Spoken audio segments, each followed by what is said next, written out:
top focus on WION at the moment after Israel's attack on Iran and Tehran's retaliation. A wave of developments have been triggered in the West Asian region. Let's take a look at the latest we have so far. The Israeli military has confirmed that airstrikes carried out on Friday as part of Operation Rising Lion have killed 9 senior Iranian nuclear scientists. In a statement released on Saturday, Israel claimed that these scientists were directly involved in developing Iran's nuclear weapons program, while their names have been publicly listed by the Israeli Defense Forces. Israel's defense minister, Israel Katz, has warned that Tehran will face severe consequences if Iran continues to fire missiles at Israel. Well, Katz stated that Iranian citizens, particularly those in Tehran, will pay a heavy price due to their government's actions. Now, he specifically said if Ayatollah Ali Khamenei continues to fire missiles toward Israeli home front, Tehran will burn. Iran State TV reported around 60 people, which includes 20 children, have been killed in an Israeli attack on a housing complex in Iranian capital Tehran. A residential building in the town of Shahid Shamran collapsed following the strike. Well, Iran's Civil Aviation Authority has declared the country's airspace as closed until further notice. Iranian state media said no flights will be operated at any airports until further notice for the safety of the passengers. Iranian state media said, citing Foreign Ministry spokesman Ismail Baqei, Iran is yet to decide whether to join a 6th round of nuclear talks with the United States on Sunday, as Israel and Iran traded fire for a second day straight.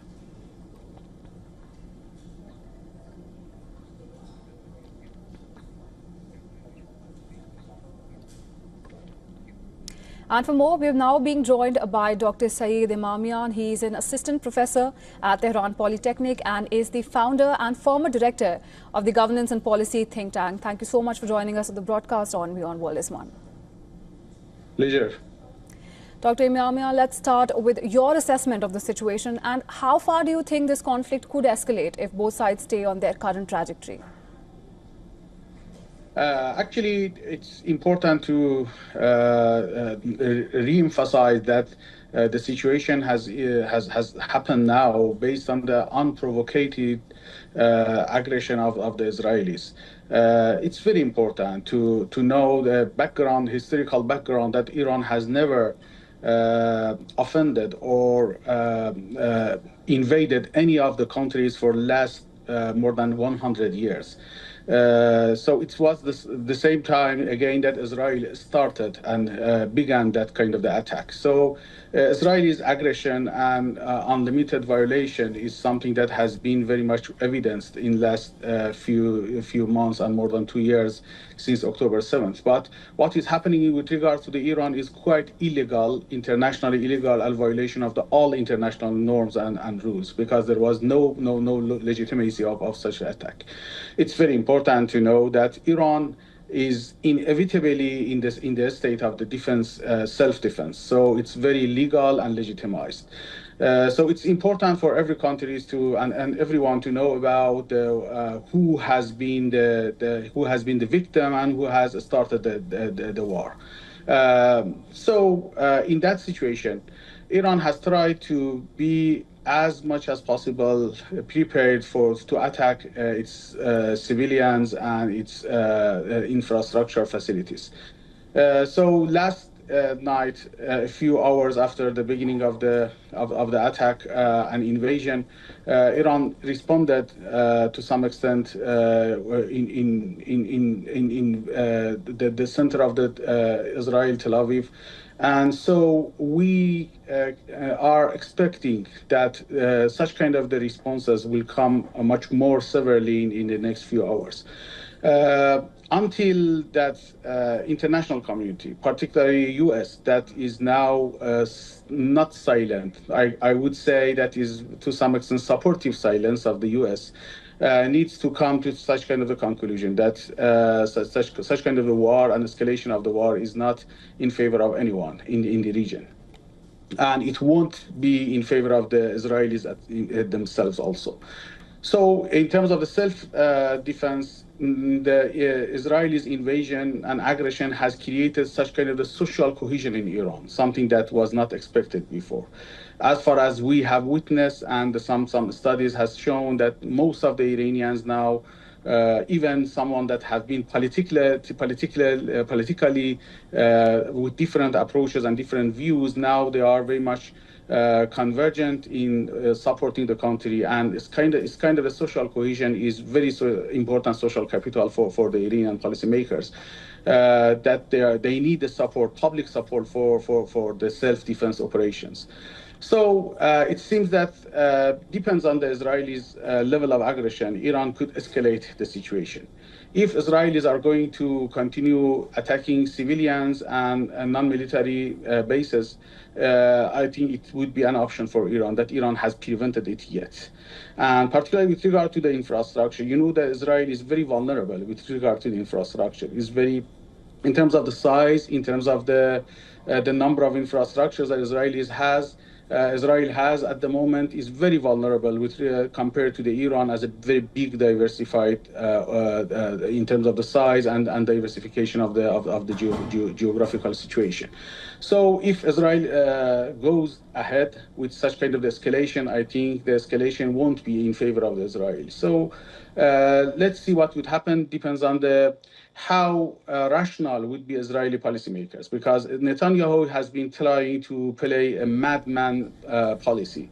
And even Israel's establishment, I know most of the political figures in Israel has been not in supporting Netanyahu in terms of his aggression. But I think the most important figure in the region, in international community now is Trump and Americans, that they should think of whether or not they are looking for a more peaceful, stable region with a kind of the deal with Iran, or they are looking for a kind of the regional-wide full-scale war that it's very much likely to happen if escalation goes ahead.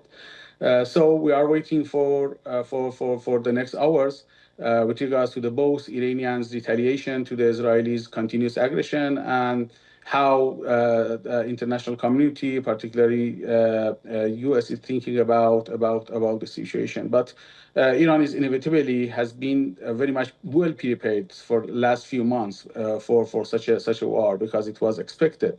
It's not something new. It was expected and has been taught well in the Iranian policymaking corridors and venues. Right, Dr. Imran, please stay with us. We'd like to talk to you more about the rising developments and the updates in the region. But we have a breaking news coming in where Israel military says that 7 soldiers have been injured in an overnight Iran missile strike. IDF says an Iranian missile strike wounded 7 soldiers in central Israel overnight. That was launched in response to Israel's attack on military and nuclear sites. Meanwhile, Israel's commercial hub Tel Aviv in central Israel and the city hosts the defense ministry and military headquarters.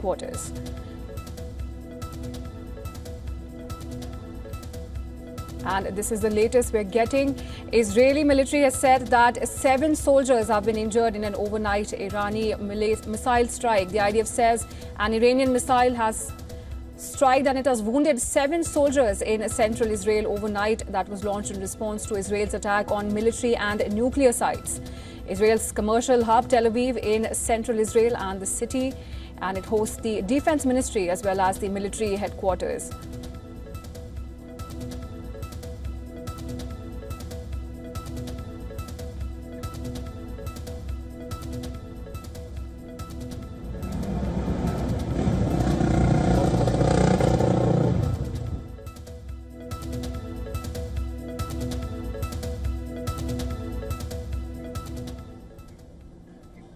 And on the other hand, 2 more senior Iranian generals have been killed as Israel keeps up with the assault on Iran's military and nuclear capabilities. Well, these are General Ghulam Reza Mehrabi, Deputy Head of Intelligence of the Armed Forces General Staff, and General Mehdi Rabbani, Deputy Head of Operations. Well, earlier Israeli strikes killed General Mohammad Bagheri, the Chief of Staff of Iran's armed forces and the highest-ranking military officer in Iran, Commander-in-Chief of the IRGC Hossein Salami, Senior IRGC Commander Ghulam Ali Rashid, and General Amir Ali Hajizadeh. They were also killed during Israel's Operation Rising Lion.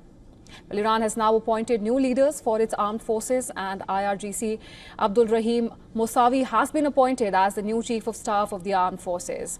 While Mohammad Pakpor has been appointed as the new commander of the IRGC, the new leader of the emergency command is Ali Shadmani. Amir Hatami has been appointed chief commander of the army. Iran's supreme leader Ayatollah Ali Khamenei has warned that Israel will not escape from the crimes it has committed and will pay a heavy price.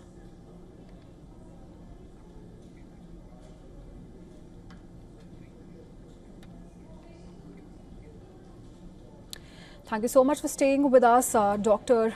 Imamani. Would like to explore a bit further, and recently we've heard from Israel's defense minister, Israel Katz, who has warned that if Iran continues to strike back, Tehran will have hell to pay. Now, given all of this situation that's transpired, how do you think the conflict is going to escalate in the hours going forward? First of all, I would like to insist again that now it's clear for everyone that Israel is the source of insecurity in the region. It's not about just the insecurity and a threat for Iran. It's insecurity for everyone in the region because of its unlimited aggression and violence and genocidal identity of the regime. Once a country, I remember a few weeks or months ago that there was a challenge between Pakistan and India. And I was talking with the Indian colleague at the time, an Indian ambassador in Tehran, and everyone was saying that India was inevitably forced to himself from such kind of the terrorist attack.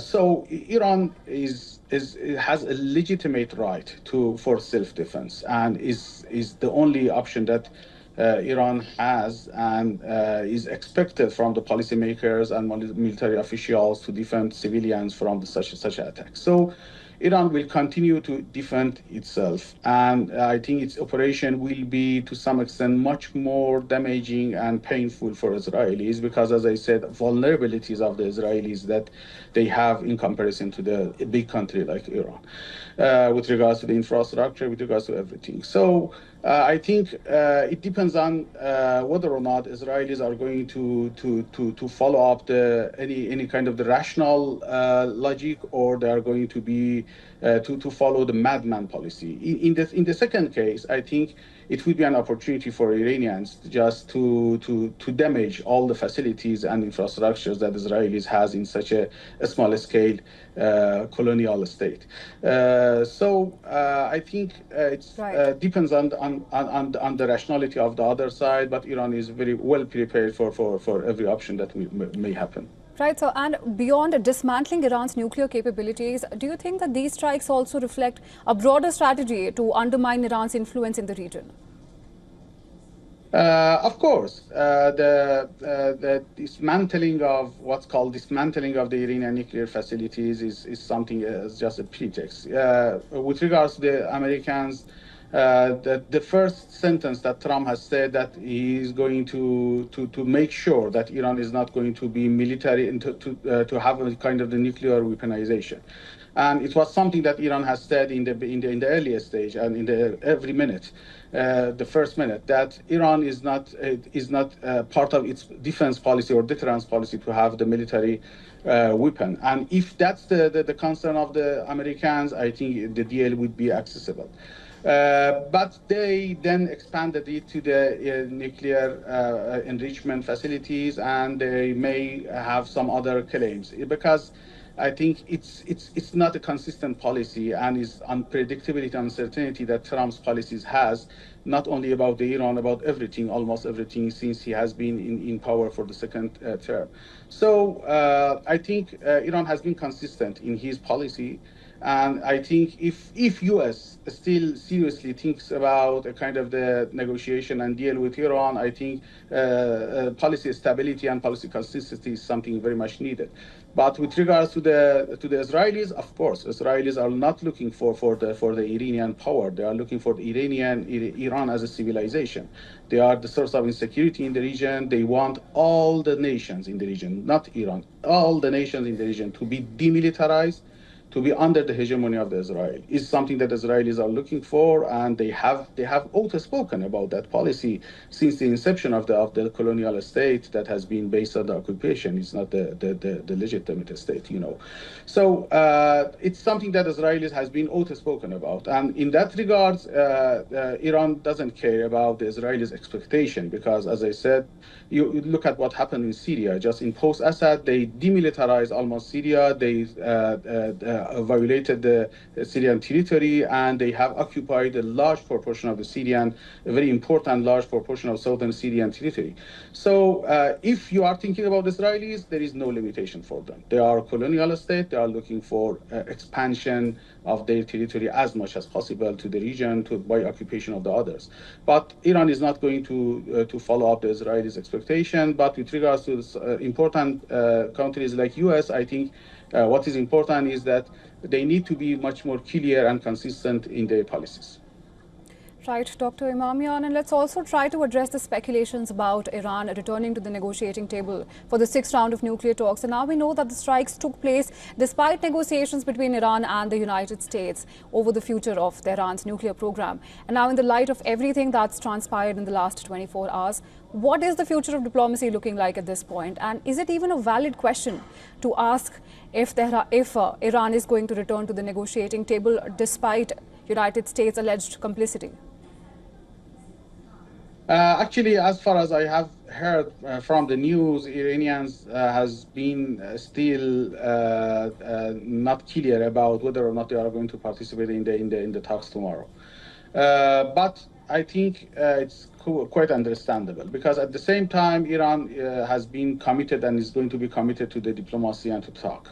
But at the same time, Trump's again uncertain and ambiguous stance with regards to the Israelis' aggression has casted doubts on the Trump's willingness to continue talks and to continue diplomacy. So Iran, I think, is now behind the scenes, the negotiators and also the mediators all talking with the U.S. whether or not to assess to what extent Americans are going to distance themselves from the operation that has happened now by the Israelis' aggression and invasion, and whether or not there would be a meaningful talks with the U.S. If that's the case, Iran is going to continue with the diplomacy with the U.S. At the same time, Iran expects U.S. Not only to condemn Israel's aggression, also to step in and to play its role as someone that thinks about itself as a superpower that is looking for peace and talks and diplomacy in the region. Right. Thank you so much, Dr. Imamian, for joining us on the broadcast and sharing your perspective with us. Pleasure. Thank you very much.